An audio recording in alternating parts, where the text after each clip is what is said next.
Сәлем достар, бүгін сіздермен жұп-жұмсақ, өте дәмді болып пісетін жеті шілпектің рецептісімен бөлісемін.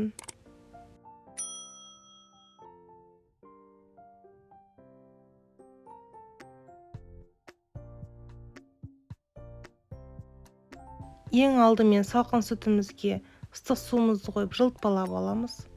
Одан кейін дрожжымызды саламыз.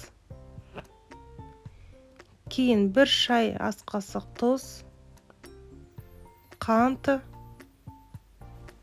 кейін ерітілген сары майымызды саламыз. Одан кейін 2 шай ас қасық майонезімізді салып, жақсылап тұрып араластырамыз.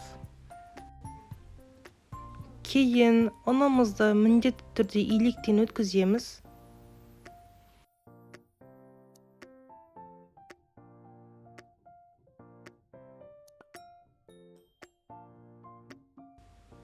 Қолымыздың көмегімен жұп-жұмсақ қамыр илейміз.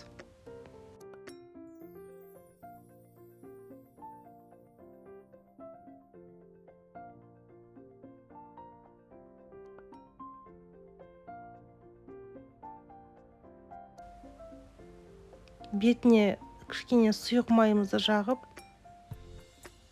егер де қамырыңыз тезірек көтерілсін десеңіз, қамырдың астына ыстық суды құйып қоямыз. Міндетті түрде бетін жауып, орамалмен орап қойыңыз. Менің ұным 10 минутта көтерілді. Және осы жеті нанымызды 7 бөлшекке бөліп, өте жұқа емес, өте қалың емес, орташа қылып жаямыз.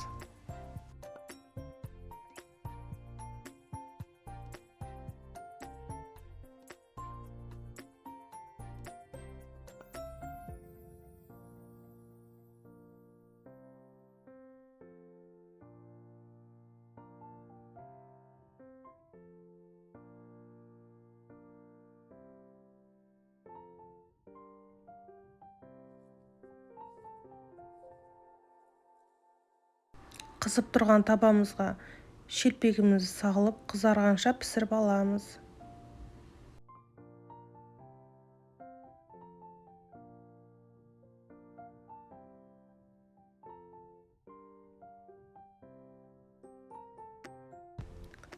Шынымен де жеті шелпегіміз өте жұмсақ, нәзік болып шығады.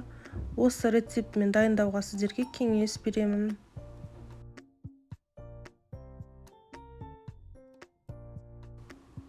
Егер де сіздерге менің рецептім ұнаса, лайк басып, комментарий қалдырып, каналыма тіркеліп кетіңіз. Рахмет.